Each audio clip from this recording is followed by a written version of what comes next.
Hello, I'm Yinka Bikini and welcome to Out of Frame. On this podcast, I meet incredible people who work in below-the-line roles.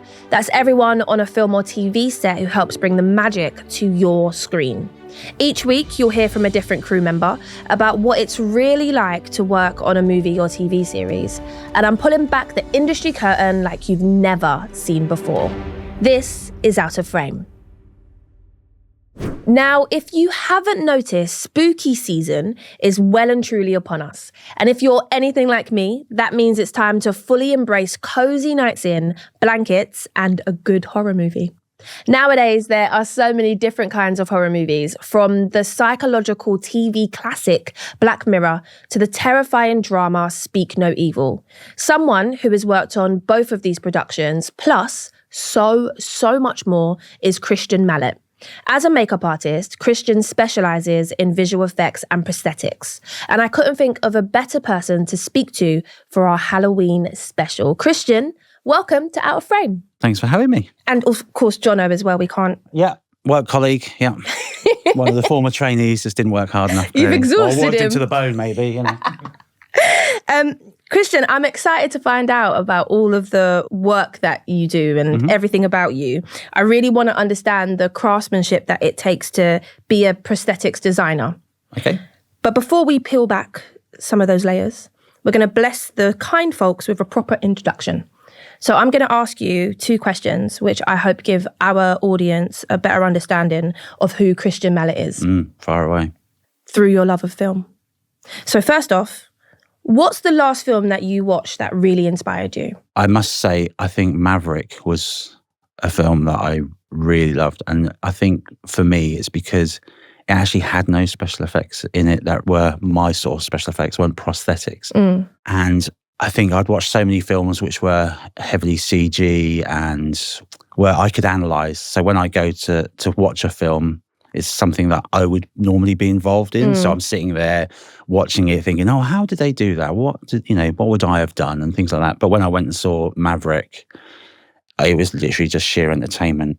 And I forgot that feeling. It was like going back to my childhood and remembering why I loved cinema so much. What would the title of your biopic be? It's always too early. It's always too early. To wake up in the morning. What time do you, like, on average, when you're working on a film, what time do you wake up? On a shoot day, you are looking sometimes 2 or 3 o'clock makeup calls and prosthetic calls. So there's nothing worse than going to bed at 10 o'clock and thinking that's the latest I can go to bed, knowing that I can have a bit of an evening, like 2 hours maybe, go to bed, but I've got to set my alarm for 2 in the morning.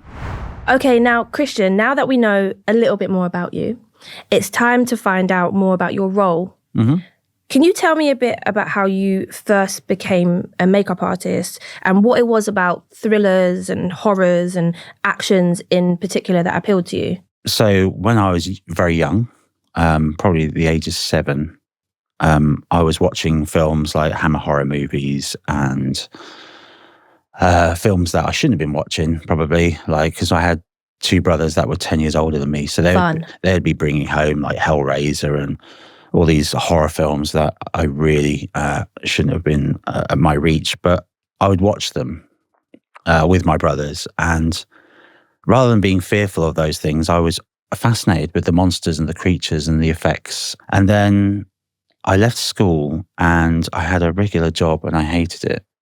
And I actually an ex-girlfriend's dad sat down and he said, I don't understand what you're doing with your life. You're so artistic and you're so creative. You should be doing what you want to do. And he said, what would you do? And I said, I'd make monsters. And it's such a random thing because I'm from the country and, in East Anglia. And the film industry is miles away from where I am. And he said, you should just go and see somebody how you'd get into it. So I went to a careers advisor and it just so happened I spoke to them, told them about what I was interested in. And there happened to be a course in Norfolk and it was a media makeup course. And it was a National BTEC diploma, 2 years. And I did that. And in that was prosthetics, but there's all other fields of makeup and hair and communication studies, business studies. So I did that for 2 years, passed that, came out, went through the phase of just trying to do short films and trying to do little bits and trying to find a way in. And then I was fortunate enough to be given a contact detail of somebody who was running a course in Cumbria, and it was a gentleman called Nick Dudman. Now, Nick Dudman, he's another prosthetic makeup designer. He's famous for doing the Harry Potter films. And I'd done his course up in Cumbria, and halfway through the course, he asked me what I'd be doing when I go back to Norfolk. And I said, at the time I was working for British Gas, like as a door-to-door salesman. And I said, I'll be going back to that. And he just said, how would you feel about being a trainee for me on my next film, which I knew was Harry Potter 3, The Prisoner of Azkaban. And I said, that would be amazing. I was quite contained. I would have burst into tears. No, trust me, I wanted to. But I was like, that would be amazing. Thank you so much. Cool, calm. Collected. Absolutely. And of course, when I left, I was skipping down the road. It was like a scene out of Billy Elliot. I was just jumping, dancing, calling my mum and dad. And, just say, you never guess what. I was buzzing. If we fast forward a little bit, can you take me through your first steps when you're on a new production? Because I imagine that the director or the producer would give you a script. What happens next? So you've got it in your hands. Yeah, so production would contact us and ask us, would we be interested in a particular show? It requires this, that, and the other. They give you a brief outline, and then you signed an NDA, Very important. Very important, so you don't start spilling all the spoilers. And which I was really frightened of doing on this podcast when you asked me something like, what are you working on at the moment? Oh, I'm working on this, and blah, blah, blah. Just spill it all out. We'll edit out any of the liable stuff. Yeah, absolutely. Yeah, just put that into a special clip for TikTok and then get me sued really, really well. That's the plan. Happy Halloween. Cash in.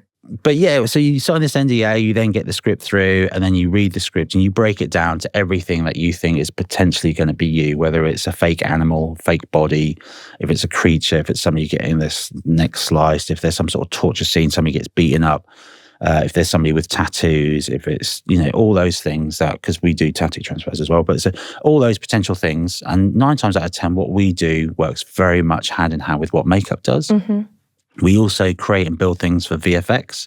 So if VFX got this big creature, that we always know is going to be a VFX, they might want us to build a model that is taken on set that they can use as a lighting reference model. So we did that with Venom and Carnage, and we've done that with Detective Pikachu. We had all these models and puppets and other creatures that are on set to aid VFX in order for them to do their work. So you break all these elements down. And then the big question is from the production is like, okay, that's great. How much is that all going to cost? And then you have to work out, well, this requires a live cast. So therefore I need to see the actor. It's then going to take this period of time to make it. Mm-hmm. And so you try and give a broad budget. You say like a worst case scenario and a best case scenario. And then you basically itemize that list. And then you basically go from there to how many crew do I need? They've approved the budget. We're going to start building some of these things. Let's start with the main priorities. What's up first? And then you start building through it. What type of people or who do you have on your crew? What are their job roles? Right. So the most we've had on one production is 150. Aye. So it really does depend because they're all freelancers. So we had a job at the beginning of the year that required lots of creatures and prosthetic makeups. And it was under a very, very short amount of time. So I think we had like 20-something people just in the sculpting room. And so it goes through these phases. So you have a mold shop. Now the mold shop they do the live casting process, which is where you take the mold of the actors and then get plaster Parises out of the mold so that we can sculpt onto. I did one when I was pregnant. Oh, okay, yeah. So it's exactly that sort of thing. The memorial cast of what you took of that moment is exactly the same sort of process, but it's normally of the actor's head, or if their hand's being chopped off or something, it'd be of their hand, or it's of the relevant area. So mold shop kind of do that area. They then present the sculpting room with the cores, we call them, in order for them to sculpt on. They then sculpt what they need to do. that then gets either broken. So if it's a prosthetic makeup that requires a forehead, cheeks, nose, chin, that sculpt gets broken down into numerous amount of pieces that are then molded individually. So that all goes back to the mold shop. They mold that individually. Those molds then go to the silicone room or the foam latex room, where they get cast with silicone or foam latex. Mm-hmm. And then those elements, once they're at a cast, they then go to the painting and finishing room, where they're pre-painted or hair punched. And then that's kind of the end of the build. And then we then take those items to set, and then the makeup on set crew stick those items on. What's your relationship like with the wider art department? How important is it that you keep in with the costume designer and the hairstylist and so on? With art departments, especially when you're doing with creatures or fake animals or anything like that, we know it needs to fit within their world. Mm-hmm. So we've done a show recently, which I can't say much about, which is, it's very futuristic, it's sci-fi. So everything that we built that was prosthetic we had to sort of fit into the world of what's going on in the background, what's going on with VFX, what's going on with the props, because things from props are actually going into the prosthetics. And so there's a real synergy that needed to be required from every single department. So essentially you've got all your HODs around a massive table, and you'll have special meetings just for one gag to make sure that everyone's happy with the design and the process of how it's going to work on set. And then you'll have another meeting for essentially the entire episode, but there'll be sidebar meetings that are all specialists just mm-hmm. for one gag, one day. It sounds like chess.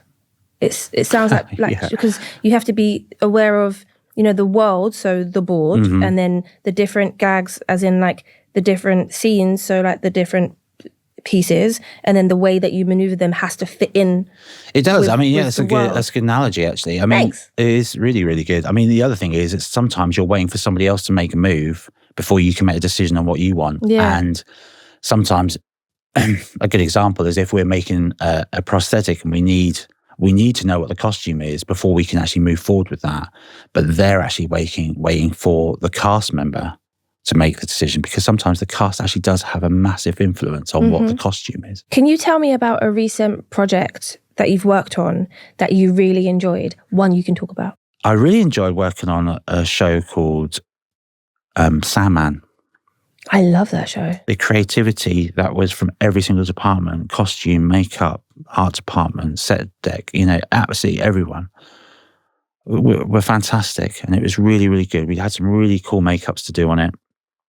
And we had lots of costume elements that we did as well. And we've done loads of stuff with VFX. We made props on that show because, say there's we had a dead orangutan that was on an autopsy table, and it was just in the scene, but it was quite a specialist prop. It's not the sort of thing you can just go to a prop store and hire. Yeah. So we built that from scratch, and there was this baby that was it was burned, but actually it was just the husk of the baby that was burned, and it was reborn. It was the new dream, spoiler alert, but it's been out for a bit, though. Yeah, it has. If you haven't seen it, you don't know what you're missing. But you haven't seen it, you're wasting your time. But the second season, for me, was so much more fun. Kristyan, every week on this podcast, we give people a real insight into how the film world operates. And one of the best ways to do that is with something visual. Mm-hmm. So you've brought an object or I brought a few a massive things. Box into the studio with you today that helps mm-hmm. describe the role of your type of makeup artist. What have you brought into CrewHQ studio today? Can you describe it for me? Yeah, so I've got a few things. I've got these little prosthetics here, which is the sort of thing that you would send out to a makeup team that they maybe can stick on themselves. And it's kind of various wounds. And so these here they're like silicone prosthetics. Now, these silicone prosthetics get stuck on with an adhesive that it lasts like the entire day. It has to be removed with a special oil. Mm-hmm.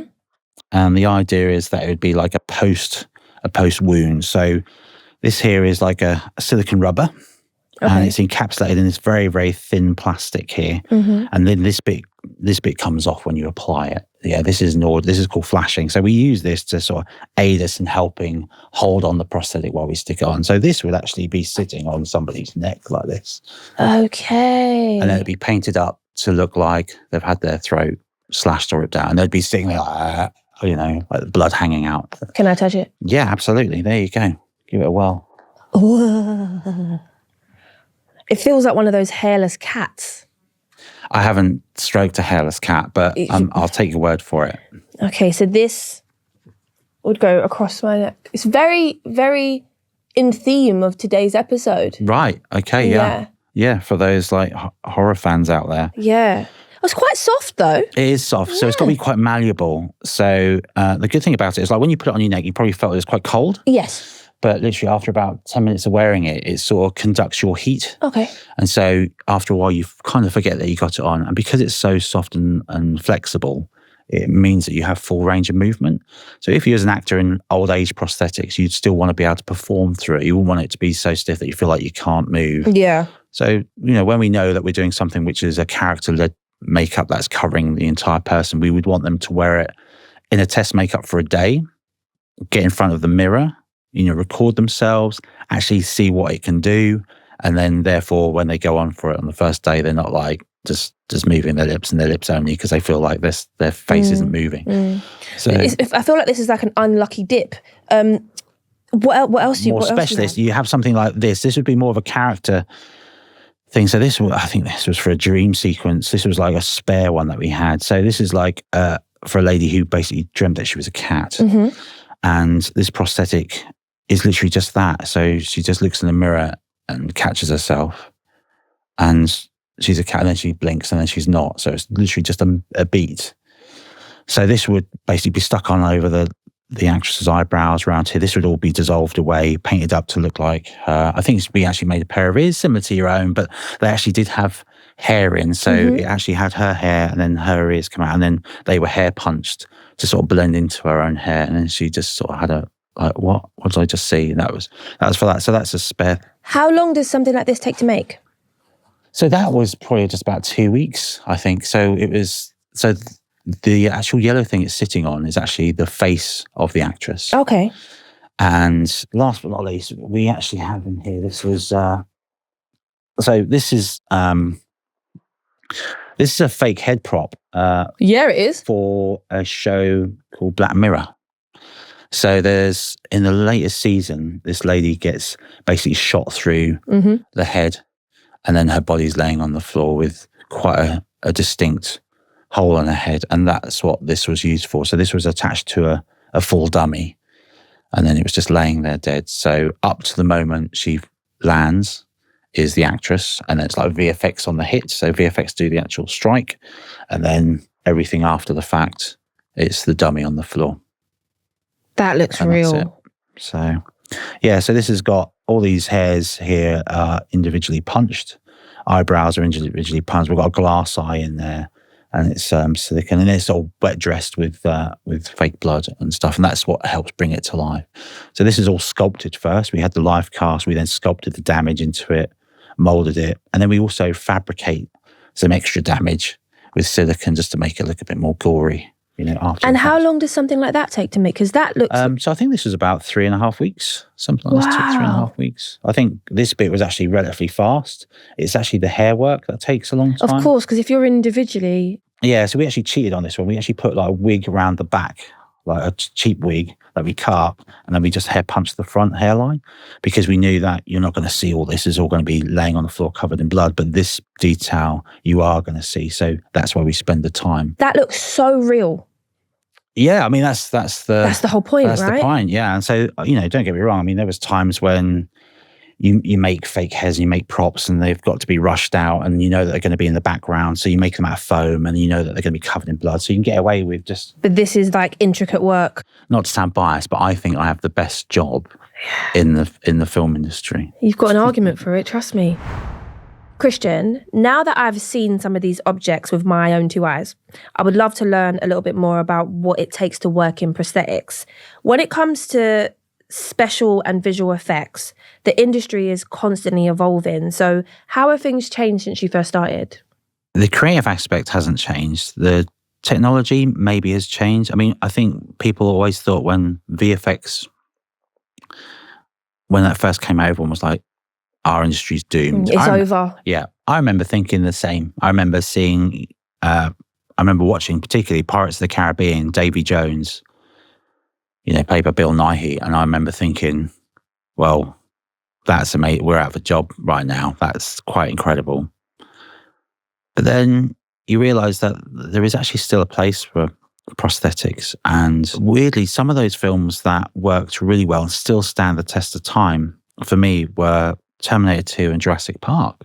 Because, they had visual effects, but they also had puppetry, prosthetic effects. And because there is a marriage of the two, and they basically synchronized to aid each other and support each other so well that you watch them now and they still look as good as they did then. And don't get me wrong, there are times when it's been all prosthetics and no VFX. And you sort of think, that hasn't dated so well. So I think realistically, as VFX gets better and prosthetics get better, as long as we're working together, I think it's only going to get better on camera and it's going to become more real. I think the only next thing is like, what is AI going to do? Yeah. Because AI is going to definitely, it's a genie that you can't put back in the bottle. How is AI impacting your work? Is it currently? Yeah, I think it is. I mean, people are most certainly using it for concept design. So normally we would concept design something. I mean, we was on a job recently where the director was using AI quite a lot, even though he was instructed not to. And the problem was that every time he produced something that was done with AI, we were then told that you can make it, but you can't make it look like that. It's got to look different to that. So you can only use that as a mood reference. And it actually made it harder. How and where do you source the products that you work with? Okay, so a lot of the products that we use are basically the same products from various different companies. So whether it's clays, silicons, foam latex, fake bloods and things like that. So certain things you can buy from makeup stores in the UK. There's quite a few out there. And or you can go to like basically wholesalers and things like that. So silicons and stuff, we actually go to like large companies who sell us like resins and things like that. And they're dotted all over the country without me sort of spilling their names out. But there are quite a few out there. So you just go to film supplies and you can buy pretty much everything that you would want. Something else that you recently worked on is Toxic Town, which is the story of the Corby toxic waste case and the real-life environmental scandal in 80s Northamptonshire. For those who haven't seen it, can you tell us briefly what the story's about? Yeah, so basically when the towns basically got rid of their steel mills and stuff, they just didn't get rid of the factories in the correct way. What they thought they did, but over the period of time when they're sort of getting rid of all their waste, that then had a subsequent effect on the women of the town who were pregnant. And so they end up having children who had birth defects. And that was all because of bad management, essentially. When you're creating prosthetics for a production like this, where I think it's safe to say the material is quite sensitive, what additional pressure, if any, does that put on you as the artist? That show in particular, Toxic Town, was tricky because you're dealing with something that's very real. There's real reference out there of these people that got birth defects, and you're having to replicate it. So there's a sensitivity of like you wanting to make sure that you do right by them, not offend them in a way. But equally, we're also putting these prosthetics of disabilities onto children that already have a different disability. So we had like a couple of young boys who were playing this one particular boy at different ages, and he was to have a fake arm put on to look like the actors, to look like the real person's fake arm. But those children had different impairments. Like one boy had an arm that was here and one boy that had an arm here, but we had to make a fake arm for him that was also had a birth defect. And so there's a sensitivity of how do I approach that with the young boy that's got to wear it? I'm giving him a fake prosthetic arm that is still impaired. And so there's a sensitivity there of like, I don't want to upset him. I don't want to upset the mother and the father. I want to be right by the story itself. And so that was really tricky. That was the hardest thing, was those young boys that were wearing those prosthetic limbs, because I was worried that it was going to have a bit of an after effect, because it was like pretty much a perfect arm all the way until the fingers. And I was worried that they were then going to have do the film production, and kind of wish that they had something more like that. I guess it's like the sort of double-pronged nature of it, because these sorts of stories need to be told. They do. And they have, and you want to do the best job possible, but then there are troughs to the peaks of telling these stories. Yeah, I mean, I'm sure there's been other shows that we worked on that have been quite challenging. In Theory of Everything, with Eddie Redmayne playing Stephen Hawking, and again, you want to do that justice. I mean, Eddie Redmayne smashed that out of the park anyway, but so we did prosthetics just to help him work towards Stephen Hawking in his later life. Where do you see the future of prosthetics and special effects makeup going? Are there any exciting new tools or advancements that you've been paying attention to? The only thing I really think that has really helped is scanning, like digital scanning and 3D printing. Because what's happening is we are able now we can scan somebody in the UK, send that file to somebody in the US because their actor is in the UK and they can't get to them. So we'll send the scan over to them. They can then print it out at their end and work on the actor. And likewise, we can ring up somebody who we know in the industry, because that's the other thing about the film industry and about what we do in prosthetics. We all kind of know each other. Yeah. We're all kind of friends. Yes, we compete against each other, but we most certainly would look after each other and help each other out. And so there are people in the US that I would ring up and say, look, we've got an actor in New York. Would you mind if we send them to you and you could live cast or scan them for us and then send over the file? They would do that. We'd then 3D print that out, and then we can work on that 3D print. Have you ever worked with any cast or crew who were squeamish around gore? No, I don't think so. I have a guy who works for me. Weirdly or not, he is very squeamish and he has a terrible gag reflex. And so if he sees something that sets him off, he is off. But but then it can then react like a scene out of Family Guy where you've got like one person just vomiting over there and then somebody else is going, oh God, But he's tricky because sometimes there's reference and things we need to look at, and we have these books, and they're very expensive books, but they're pretty horrible books. Morbid. They're like forensic pathology books, and you can't just buy them in a bookstore, And I mean, once upon a time, I could look through these books and not think anything of it, and just be like, yeah, so how would I make that? And I would literally just work out, oh, well, that would be silicone, that bit would be foam, And you're seeing it as just a reference. But weirdly, after having children, I knew exactly what you were going to say. After having children, your whole thought about mortality really 100%. Shifts. And then you're looking at somebody who's somebody's child or somebody's parent. And actually, there is a chapter in there which has actually been stapled shut. So we have this book, and I've actually stapled it shut down one side because it's actually of just children.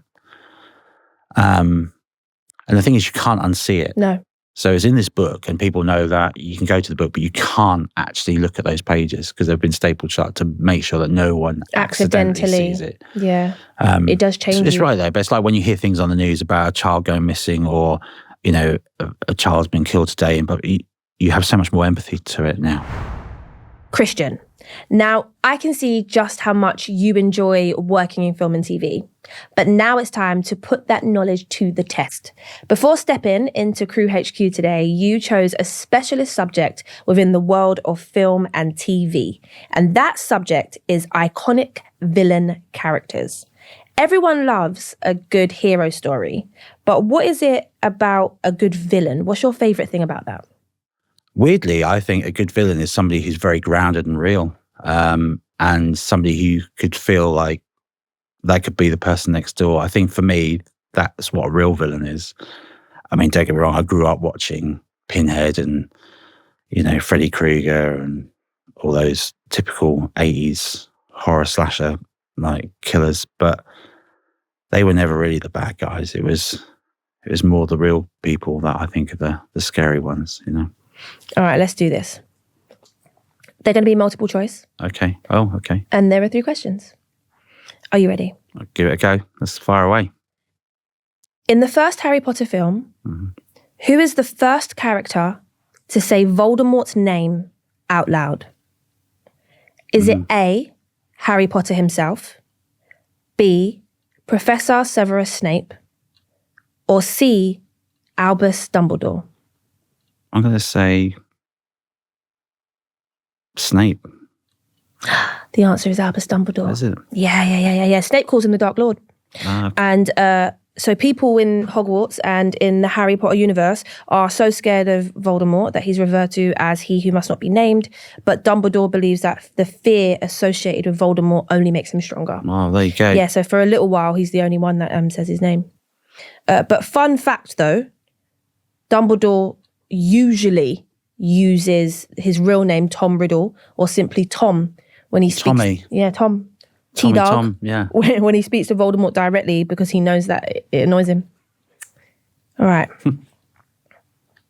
Question number 2. What is the Joker's real name? Is it A, Clint, B, Jack, or C, John? It's Jack. It is. His real name is Jack Napier, which is a reference to his origin story as a criminal. And when the first Batman movie came out in 1989, the director Tim Burton chose to keep this detail in as a nod to Jack Nicholson's sort of highly acclaimed role in the film. But you know what? You're off the mark now. You're not going to get 0. Well, that's good, isn't it? I got a third of them right. Well, no. 3 questions, right? You got 1 more. Well, yeah. That's what I'm saying. I got a third of them right. You could have 2/3. I could have 2/3. Not so shabby, but... Okay. In Infinity War, who was the first hero that Thanos killed? Oh. Is it A, Heimdall, B, Mayek, or C, Loki? I'm going to say Loki. The answer is actually A, Heimdall, who is played by Idris Elba.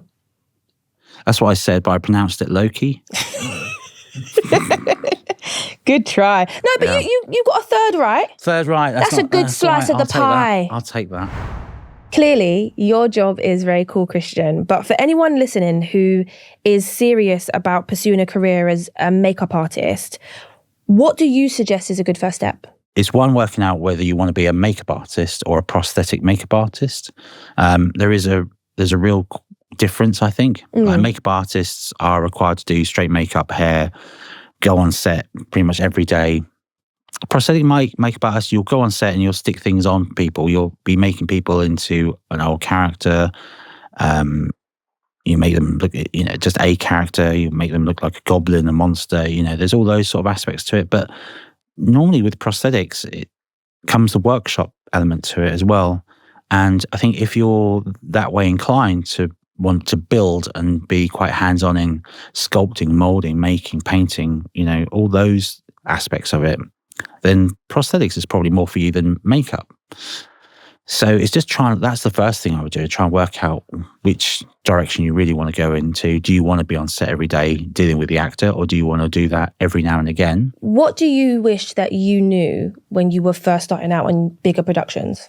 I wish I was more confident in saying what I needed to say, rather than sitting back and letting mistakes happen, and having more faith in my own ability. And that goes on a various different things. I think sometimes we sit back and don't say what we need to say, and then 2 weeks later you sort of think, I wish I'd have said something. And then those expectations from producers or whatever, they run away with them. Yeah. And so I've learned now to put boundaries in.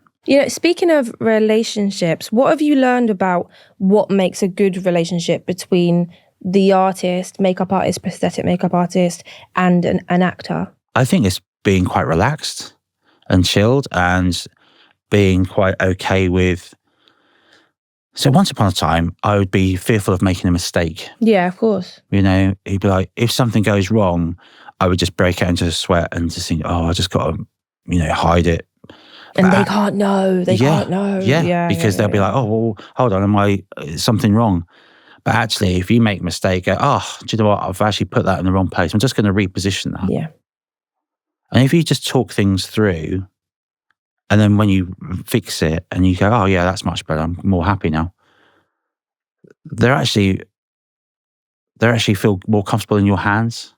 Kristyan, genuinely, I've adored speaking to you today. I've really enjoyed it. I hope that everyone else listening can enjoy the Halloween season with a new appreciation for just how much work goes into making a horror film or a thriller. Because that head that you brought in was terrifying. Yeah, pretty gruesome. Before you go, I would love to end this conversation with one final piece of wisdom from you. So what would be your number one piece of advice for anyone who is at the very beginning of their film career and finding their way? Okay. So I think, if I'm honest, a lot of people, when they go to, especially makeup and prosthetics, they're taught in college to to create something all the way to the end, like design it. So you're taught to be a designer very early on, but you're not going to be a designer. You're going to come into the industry as a trainee. So my advice is be the best trainee you can be, rather than try and think about the end of the ladder. Think about the very beginning of the ladder. So when you come in, you keep your head down, you work hard, and you ask all the right questions. You're seen taking notes. You're writing things down, how things are being done, because they are seen. If somebody's writing things down, like, they're writing down the formula of how we made that for that makeup, and they're taking notes. They're taking little pictures of things so they can remember the process. You know that they're invested. They're investing in themselves, which means that I will want to invest in them. Thank you so much for joining me today, and thank you for watching and listening. We'll be back next week with more conversations and more insight. In the meantime, let us know, what do you want to know about the film and TV industry? And what's been your favourite career that we've heard from so far? You can send us a message at We Are CrewHQ on Instagram and TikTok, and I'll see you next time.